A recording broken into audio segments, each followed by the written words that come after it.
You're watching AnewZ. Now, Jeffrey Sachs is one of the world's most influential economists and public policy thinkers, renowned for his work on sustainable development, global poverty reduction, and international cooperation.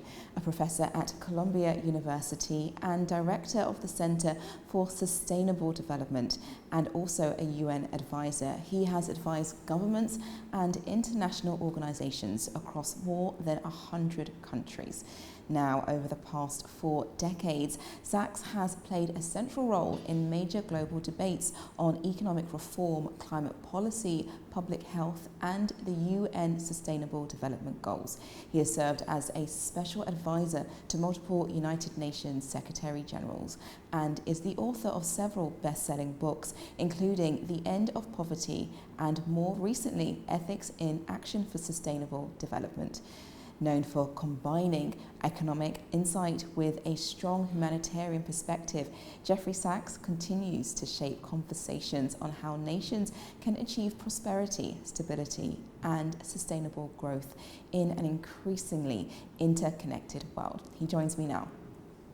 Professor Sachs, you often speak about the end of Western hegemony and the rise of the multipolar world. Sitting here now, we are in Baku between Europe, Asia, Central Asia, and the Middle East. Do countries like Azerbaijan become peripheral players or strategic connectors in this new order?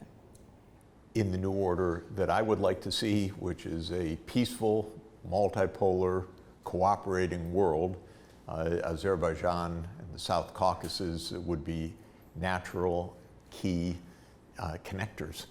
This is the kind of world that we want. Eurasia should be an integrated economic region. It should be peaceful, stretching from all the way the Atlantic coast all the way across to the Pacific and north-south. I don't see any reason why we should be having the kind of conflicts that we do. I think they are outmoded and outdated. And I often say that Europe's global gateway should invest from west towards the east. China's Belt and Road Initiative should invest from the east towards the west. They can meet in Baku, they can celebrate, and they can help make Baku a great interconnector. And what's distinctive, of course, about the South Caucasus and Baku is also that it is not only the east-west interconnector, but a north-south interconnector. So we need peace, we need cooperation, trade, investment, and tourism, because people should come and see this beautiful place. Exactly. And just on that, Azerbaijan is actually positioning itself as a connectivity hub through energy routes. In today's fragmented global economy, do you think that connectivity itself has become a form of a geopolitical power? Unfortunately, we're in an age of intense geopolitics, and I don't mean cooperation. There's a war in the nearby region here, which the United States and Israel launched for their strategic reasons. There's a broader war in the Middle East, Israel's war on Gaza.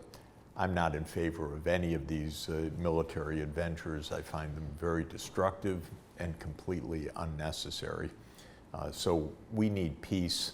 We need solutions to issues like energy, not by trying to corner the market or trying to control supplies, but actually both market-based and attention to the long-term energy transformation as well. Azerbaijan is a hydrocarbon power, but we're moving to a world of wind, solar, hydro, nuclear as well. And this region is also rich in solar power.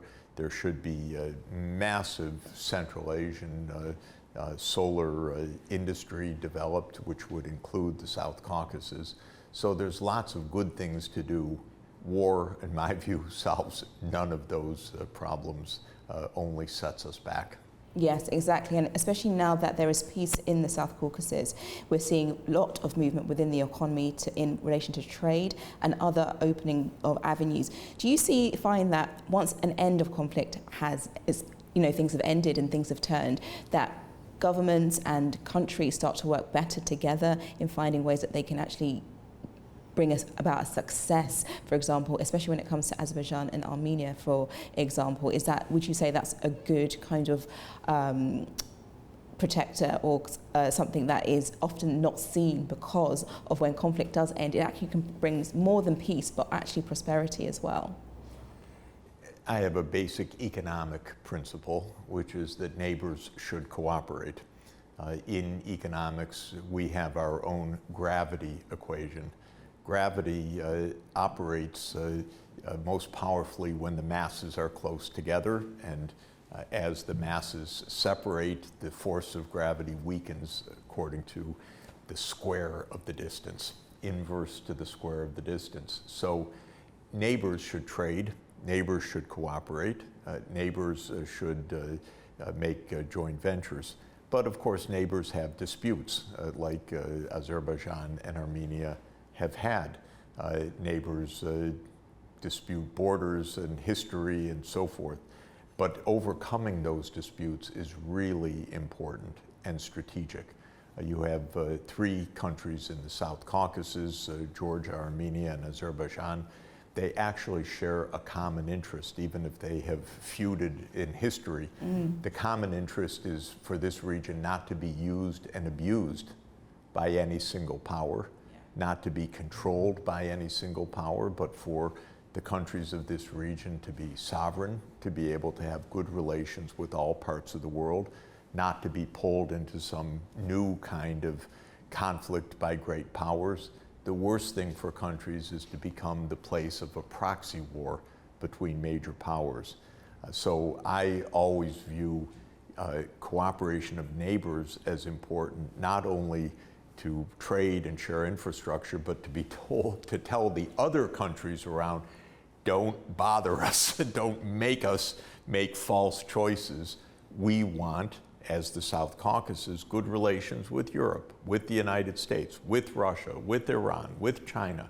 We don't want to be pulled into great power wars as a proxy zone. Exactly. And would you say that those are the dividends of no longer having conflict between the neighbors, or conflict between the South Caucasus, and for a stable and peaceful South Caucasus? Well, this could be a great benefit if the countries of the South Caucasus work together.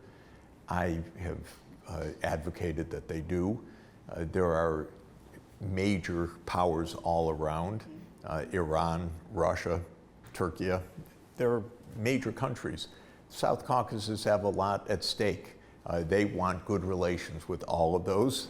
They don't want to be told, oh, you're with America and only America. This would be ridiculous, of course, for this region, because America's a long way away, or you're only with China, or you're only with this one or that one.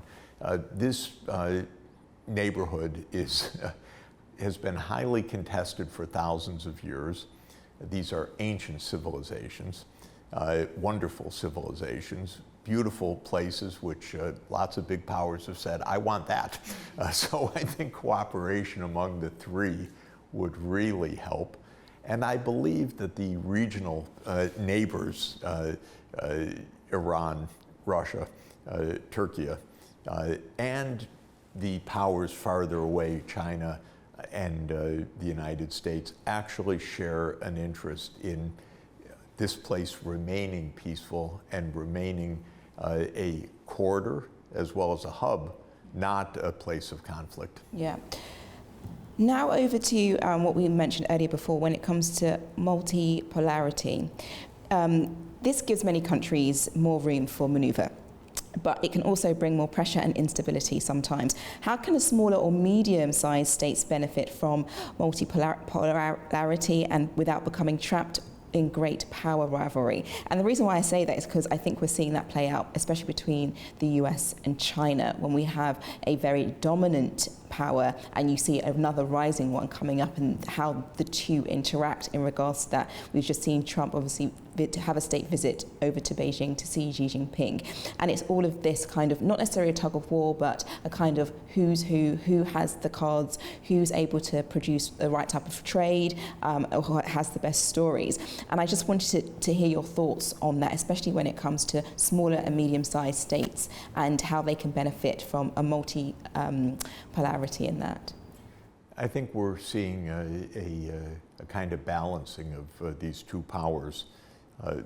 The description of the U.S. as the dominant power and China as the rising power is probably at this point two roughly co-equal powers. And after all, it was President Trump who went to China. It's President Putin who's going to China. China's got a lot of influence and a lot of sway. I think they've been extremely clever, by the way. First, they've worked very hard. They have invested very heavily. They have saved for the future. They have built the human capital and the technology. And most brilliantly, most cleverly, they have stayed out of wars. So while the United States is in nonstop war, China has been in nonstop building. And it shows, because China has by far the world's largest manufacturing base, and way outpacing the United States at this point. So when President Trump visited China, he was not in a superior position. In fact, China basically asked nothing of Donald Trump. China did say to Donald Trump, don't meddle in Taiwan. That is our red line. But China wasn't begging, oh, please do this, please do that, please open up your markets, because China doesn't have to right now. So we have two co-equal countries. I don't want it to be a Cold War. And the language of the summit said, basically, we'll compete, but it should stay responsible. While there were tensions below the surface for sure, it wasn't a hostile meeting. It wasn't really a Cold War meeting. I hope that the American mindset changes, because the American mindset after the fall of the Soviet Union was, well, we're completely in charge. We run the world. We're the sole superpower. That was a little bit delusional back in 1991, but it makes no sense today. So I want the American mindset to change. When it comes to Azerbaijan or smaller countries, the best possible is to keep good relations with all of the major powers, but also to, as best as possible, say to the major powers, don't make us choose. We're not on one side or the other. We want good relations, but we don't want exclusive relations. And don't play games in our neighborhood. This is very important. And I think, frankly, that kind of position is the smartest position for countries, because if they say, we're all in with one side, they become easily the battleground of proxy wars. Yes, which we've seen. which we've seen in some places. Yes, definitely. In one of your recent interviews, especially including with Tucker Carlson, you warned about escalation around Iran and the Middle East. For Azerbaijan and the wider Caspian region, this is not a distant issue of what's taking place. What would a wider confrontation mean for regional stability, trade routes, and energy security? I really don't want us to think about, well, we have to think about it, but I don't want us to contemplate that as a reality. The war that the United States and Israel launched on Iran was an aggression, illegal, and unjustified, and also a huge tactical mistake. Tactical because quite clearly the US and Israeli leadership believed something that wasn't true, which was that they would do what they called a decapitation strike, horrible as that is, by the way, and then suddenly there would be a new government in Iran that was pliant to the US and Israel. Well, this was a delusion, and I have to say Donald Trump bragged well, 6 other presidents didn't do this, but I did. I think there's a lesson in that, Mr. Trump. 6 other presidents had common sense that this wasn't going to work. I think it was morally unjustified, illegal, but it was also tactically ridiculous. The idea that Iran, a country of more than 90 million people, and a formidable military, which maybe surprises people, but Iran is a very technically sophisticated country. It's been building missiles. It has put satellites into orbit. It has major drone capacity. This is not a pushover. This is not Venezuela. This is not Cuba. This is not a country in America's domain. This is a major regional power. I wouldn't call it a global superpower, but it's not a country that is going to just cave to an American demand. So there was a terrible mistake about all of this, misjudgment. And when we look at the process by which we came to this war, oh my word, it really, in the United States, was one person's decision. He had some sycophants around him who said, yes, Mr. President, we'll do whatever you say. But he did not have the analytical or institutional or political support for this. This is Trump's war. And he suddenly found within days of the launch of this, already in early March, hey, this isn't working. And it isn't working. So I have one major piece of advice to my own country's president, which is, if it's not working and if you're in the hole, stop digging, get out, go home, stop the whole thing. You don't even need an agreement with Iran, just leave, because this was a mistake. Yeah, and as we mentioned, obviously it's not that far away, so it's everyone's eyes are on it, especially for those who are closer, the Gulf regions, you know, Azerbaijan, the South Caucasus. We're not too far away from that conflict that is happening over there. What I would hope that all of the leaders of this region emphasize, and when they speak not only to President Trump, but to President Putin, to the leadership of Iran, to the leadership of China, is that this region wants the war to end. Not to escalate, not to defeat Iran, not to do things that are not going to happen, but to prevent the escalation. Because if the escalation continues, what people said at the beginning in warning against this was Iran has formidable military capacity. Tremendous damage could be caused in an escalating war, and we should stop it now. You know, it's hard. The United States made a mistake. Great powers don't like to admit mistakes. Donald Trump is very good at declaring victories, though, so if I were him, I would retreat, go home, and say we had the greatest victory in the history of the world. There you are, there you have it. Moving slightly on, especially when we now turn to things that involve tariffs and sanctions, we are increasingly seeing those things being used, payment systems, energy policy, and technology restrictions used as geopolitical tools. And most recently, we've seen some countries such as France moving away from US-owned tech to protect government data, just to make sure that they're not so heavily reliant on US or foreign mechanisms. Do you think we're entering a time where economics is becoming a weapon rather than a bridge? Well, around 20 years ago, the United States started using unilateral sanctions and the threat of cutting banks out of the SWIFT payment system as definitely a tool of statecraft. Of course, even in the Cold War, the United States used various containment policies against the Soviet Union. But it was really only 20 or 25 years ago that the US leaders started to say, hey, we're the dollar system of the world, so we could use the dollar, we could weaponize it to enforce our foreign policy. My view at the time and all the interim period is this is a big mistake. The dollar as a global currency is a kind of public utility. People use it, other countries use it because it's convenient.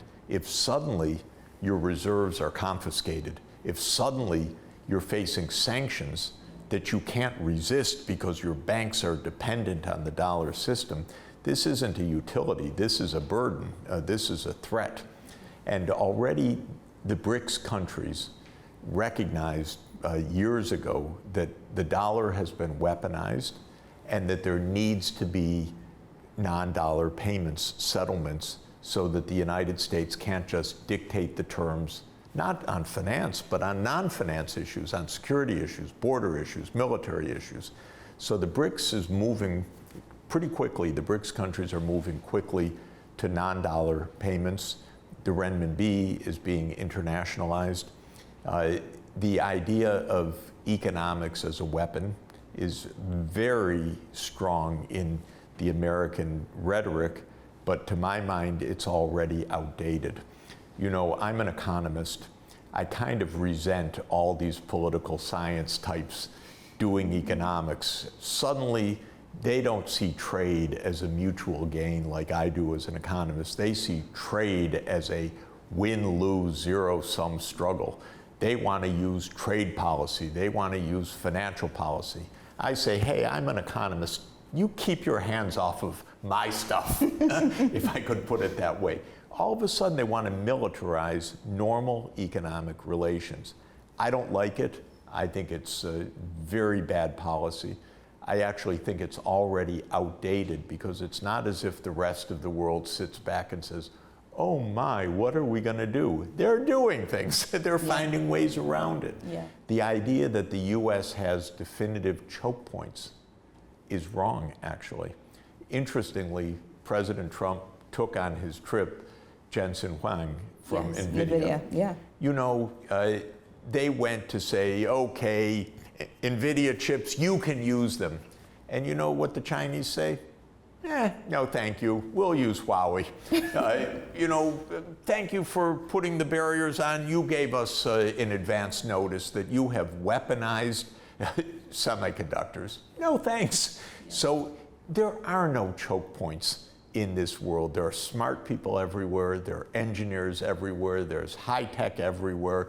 There's space science and actually satellite launches everywhere. There will be multiple low Earth orbital satellite systems, not just Elon Musk's Starlink. There's competition in this world. If you weaponize something that shouldn't be a weapon, well, others will react pretty quickly. So my view is my political science colleagues are out of date. They're naive. Yeah. And they're in territory they should not be in. Yes, and it means also that many people are in for a shock as well if they're thinking that that will continue to be some form of leverage if countries and governments are able to work around it and no longer depend on, for example, the dollar or any other type of thing. That's exactly it. And Trump thought, okay, I'm coming in my second term, I'm going to launch a trade war. I'm going to dictate terms. And while it's true, within the Western Hemisphere, there's lots of power. I don't like how it's being used, but the power's real. But in the rest of the world, with Iran, no. With the Middle East, no. With China, no way. So Trump launched the trade war against China.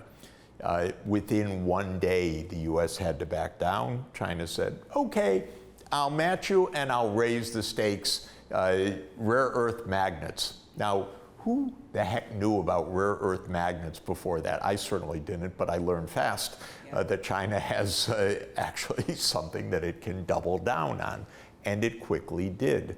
So that's why at this recent summit, Trump had, like he likes to say, well, he had no cards. He went, I just want normal relations, but there was nothing the United States could do to lord it over China. Yeah, was what we're seeing right now. Now, just bringing things a little bit back and closer to home, you're in Baku for the World Urban Forum, and it's specifically focused on housing, safe and resilient cities and communities. Why has housing become not only a social issue, but also a political and economic stability issue as well? Well, one basic point about the urban world is that we used to be a rural world. So as recently as the beginning of the 20th century, but a century and a quarter ago, the world was maybe 10% living in urban areas. And then in the course of the 20th century, the cities expanded. We're now an estimated 56% urban, according to the UN, and will be 70% urban, roughly speaking, by 2050. That's another 2 to 2.5 billion people pouring into cities, especially in Africa, also in Asia.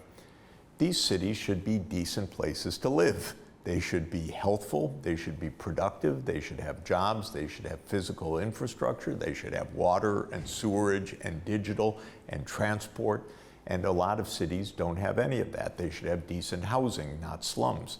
So planning the urbanization of the future is key. At this World Urban Forum, the group that I lead for the UN, called the UN Sustainable Development Solutions Network, will launch a project with UN Habitat, which is the UN organization, a host key here for the World Urban Forum that focuses on sustainable cities. We'll launch an advisory council on the future of cities. There are a lot of ideas, very good ones, interesting ones. What should the cities of the future look like? How can you use digital? How can you use green? How can you make cities more livable? I like cities with fewer cars per person, more walking, more public transport. We're going to have, of course, the self-driving vehicles spread throughout the whole world. Personal ownership of cars, I believe, will go way down in the future because you won't need them. Mobility as a service is the slogan.